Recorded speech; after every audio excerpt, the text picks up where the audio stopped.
안녕하세요. 푸른한국닷컴 대표 전영준입니다. 후보 단일화 문제로 시끌벅글했습니다.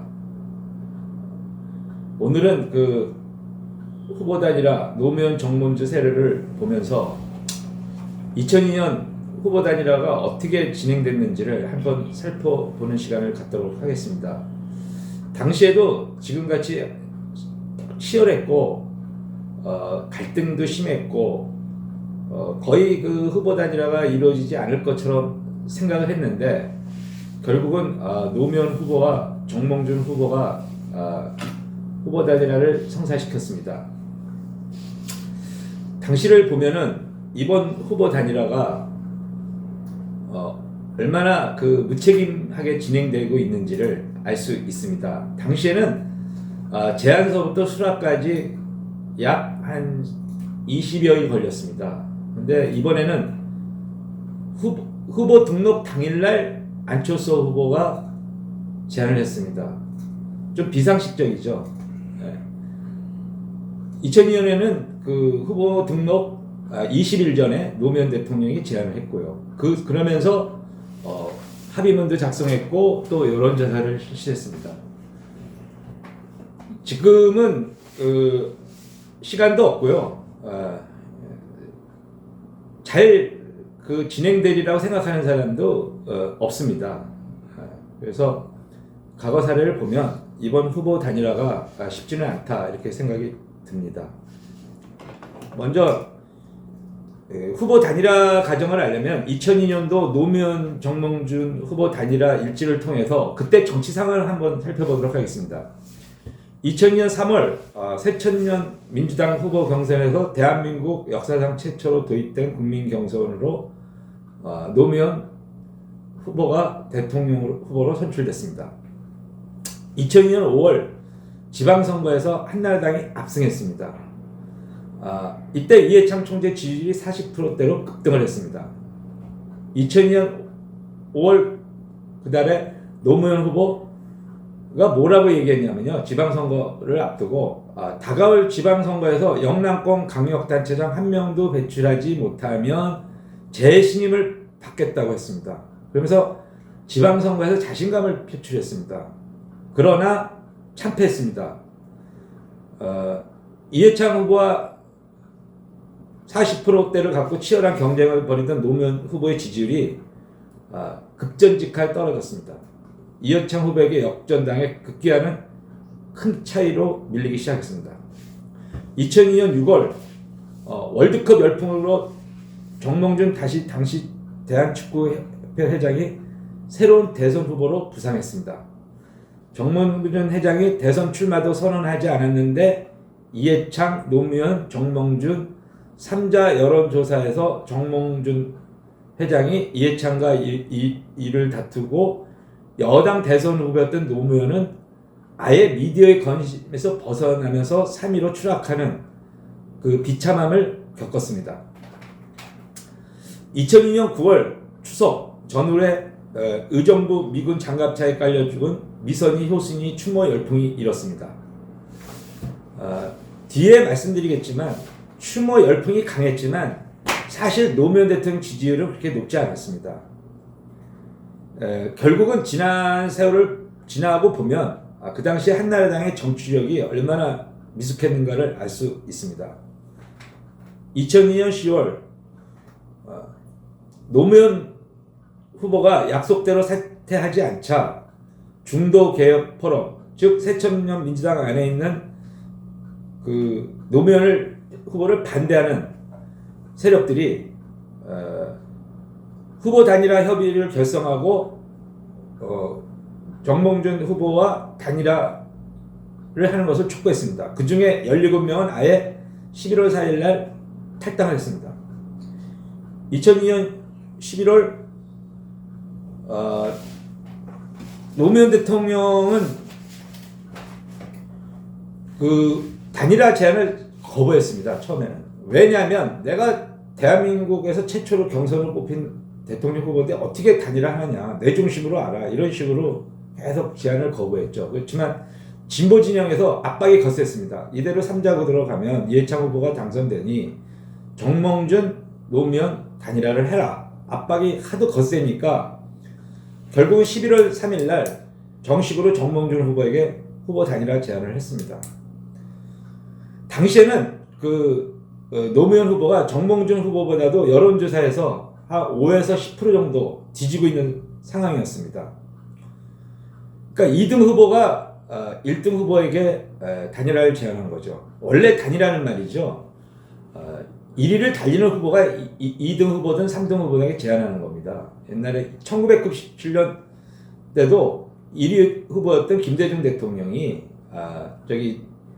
김종필 대표에게 단일화를 제안했습니다.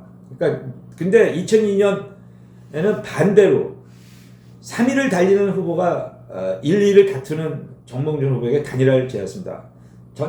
어떻게 보면 비상식적이죠. 뻔히 질 줄 알면서 단일화를 제안하는 거. 근데 결국은 국민들한테 열광적인 지지를 받았습니다. 정몽준 회장은 드디어 2002년 11월 5일 국민통합21을 창당하고 대선 출마를 선언했습니다. 창당하고 이후 바로 노무현 후보와 정몽준 후보는 단일화를 갖고 계속 기싸움을 했죠. 기싸움을 하다가 결국 11월 15일 후보 단일화에 합의를 했습니다.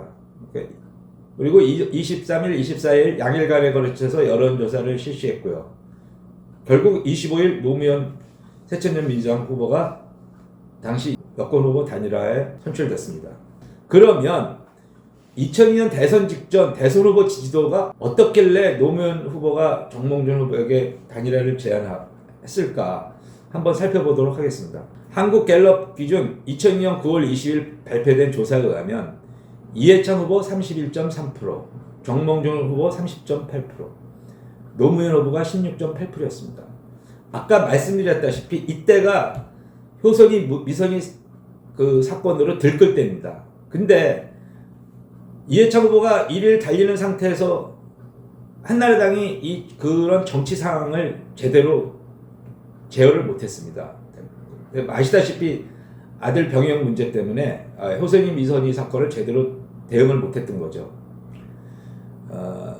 2002년 11월 6일 발표된 조사에서는 이해찬 후보 34%, 정몽준 후보 23%, 노무현 후보 19%.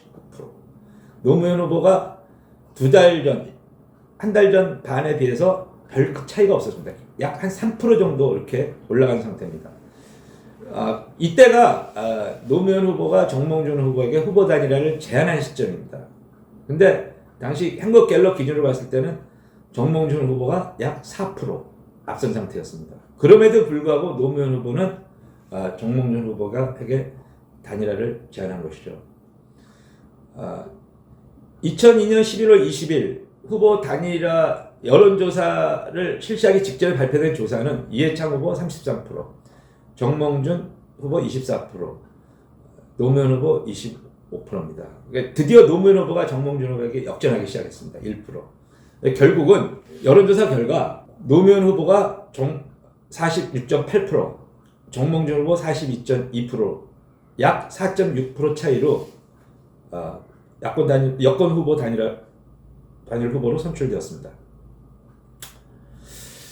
여기서 한번 우리 여론조사를 한번 살펴보겠습니다. 이해찬 후보는 약 2달 동안 35%를 넘어본 적이 없어요. 35%를. 집권과 비교해보면 우리 윤석열 후보가 한때 30에서 34 계속 하다가 지금 한국갤럽 기준 여론조사 보면 지금 40% 이렇게 육박하고 넘어가고 있습니다. 당시 근데도 이해찬 후보 쪽에서는 대선에 빠져 있었습니다. 이대로 가면 이긴다.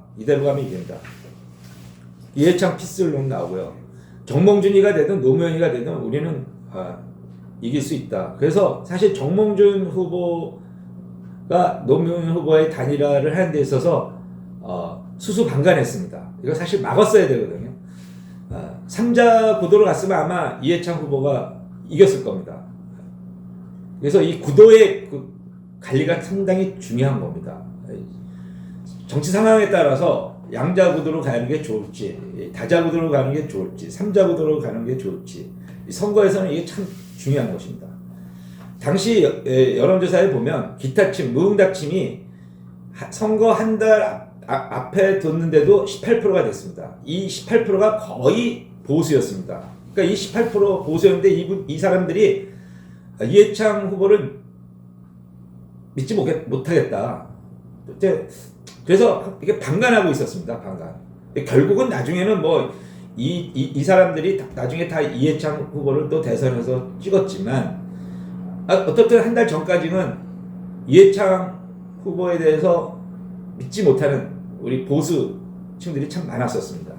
그러면 2002년 11월 15일 노무현 정몽준 후보 단일화 합의안을 한번 살펴보도록 하겠습니다. 아마 지금 윤석열 후보랑 안철수 후보의 후보 단일화를 한다면 여기 기준에서 크게 벗어나지 않고 단일화 합의문을 도출했을 겁니다. 첫 번째, 가능한 여러 차례 TV 토론을 거친 뒤 여론조사를 통해 단일 후보를 결정한다. TV 토론은 정책 중심으로 한다. 여론조사는 객관적 방식을 통해 일반 국민을 대상으로 한다. TV 토론과 여론조사는 후보 등록 전에 완료한다. 이를 위한 구체적인 방법은 협상팀에서 정한다. 후보가 누구로 결정되든 단일 후보의 승리를 위해 최선을 다한다. 두 사람은 낡은 정치 타파와 정치 혁명을 위해 노력한다. 두 사람은 정치개혁, 남북관계 발전, 경제, 농업 개방 등의 당면 국가적 과제라는 데 인식을 같이 하고 해결 방안도 같이 한다. 이렇게 합의문을 도출해놨습니다. 지금 상황을 한번 보겠습니다. 이런 단일화 안을 도출하는데 제안서부터 합의까지 약 12일 걸렸습니다. 근데 안철수 후보는 13일 날, 내일 모레면은 후보 등록인데 이틀 전에 단일화를 제안했습니다. 상당히 무책임하고 비상식적인 것이죠. 근데 윤석열 후보 측에 자기 자신의 단일화 제안을 받아들이지 않았다고 지금 그렇게 불만을 갖고 있는 것입니다. 역대 후보 단일화 사례를 한번 살펴보도록 하겠습니다. 저번에도 말씀드렸지만 역대 후보 단일화 과정이 한 10번 정도 있었습니다. 10번 정도. 10번 정도 있었는데 그 중에 정말 단일화다운 단일화는 딱 2번밖에 없었습니다. 2번. 딱 2번 있었는데 DJP 연합이랑 지난 서울시장 보궐선거 딱 2번밖에 없었습니다. DJP 연합도 사실은 후보 단일화라고 볼 수 없습니다.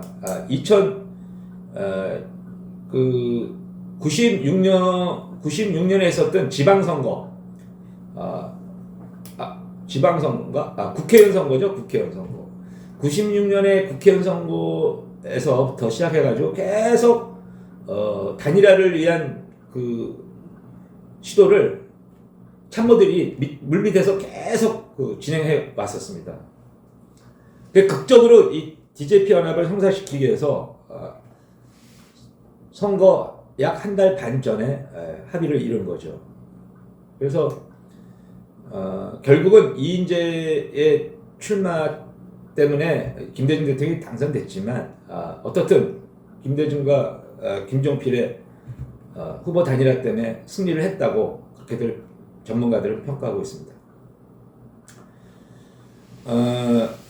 노무현 정몽준 단일화는 왜 이게 세모냐? 사실 결국 단일화는 이렇지만 정몽준 그 당시 후보가 선거 전날 파기를 했죠. 그래서 실패한 단일화죠. 어떻게 보면. 그리고 이제 박원순과 안철수의 단일화도 이것도 절반의 성공입니다. 왜 그러냐면 본선에서 예를 들면 안철수, 박영선, 박원순, 박영선 이렇게 해가지고 본선에서 본경선에서 둘이서 합의를 이뤘다면 이거는 성공한 단일화를 할 수 있지만 박원순, 안철수 단일화는 예선입니다. 예선에서 승자가 다시 또 박영선이랑 그 경쟁을 거르는 그런 과정이었기 때문에 박원순, 안철수 그 단일화가 과연 성공적인 단일화였다고 볼 수 있나? 만약에 안철수 후보로 단일화가 됐다면 박영선 후보랑 했을 때 과연 이길 수 있겠나? 그러니까 흥행몰이엔 성공을 했지만 성공적인 명실상부한 후보 단일화라고 볼 수 없습니다. 그 외에 이뤄진 후보 단일화들, 야권연대, 문재인 안철수 단일화, 그다음에 2017년에 있었던 대선의 범보수 단일화가 추진, 2020년 21대 총선에서의 미래통합당 새보수통합, 이거 다 실패했죠. 특히 21대 총선에서 미래통합당과 새보수당이 통합했지만 막장 공천으로 해서 결국은 대패를 했습니다. 대래 안 한 것보다 못한 그런 결과가 만들어졌습니다. 2021년 오세훈 안철수 후보 단일화만이 정말 국민들한테 감동을 주고 한 그런 단일화였다고 저는 평가하고 있습니다. 그래서 이제 지금 윤석열 안철수 야권 후보 단일화가 어떻게 진행될지 참 주목됩니다. 제가 오늘 왜 이런 말씀을 드리냐면요. 후보 단일화가 참 힘듭니다. 2002년 상황을 보더라도 지지층들이 거부하는 경우도 많아요. 지지층들이 우리가 저도 좋다, 끝까지 가자, 이런 세력들도 있습니다. 이게 지금 윤석열 후보 측에도 있고 안철수 쪽에서도 있습니다. 근데 이거를 생각하다 보면 단일화가 될 수가 없습니다. 그래서 이거는 정말 국민을 바라보고 대의를 위해서 후보만이 결단할 수 있는 겁니다. 윤석열 후보, 안철수 후보만이 이 후보 단일화를 결단할 수 있는 거지, 주위의 참모의 조언이나 지지자들의 어떤 그 열광적인 응원 또 반대에 의해서 이게 결정되는 것은 아닙니다. 그래서 후보 단일화가 잘 이루어졌으면 좋겠고요. 후보 단일화가 돼야만 압도적인 승리를 할 수 있죠. 압도적인 승리가 돼야만 윤석열 후보가 집권을 하더라도 안정적으로 국정을 운영할 수가 있는 것입니다. 그 이후에 또 지방선거, 2년 후에 또 국회의원 선거, 그 이후에 또 대선, 이게 다 연계되는 거기 때문에 이번 후보 단일화는 참 중요한 고비라고 봅니다. 네, 이상입니다. 감사합니다.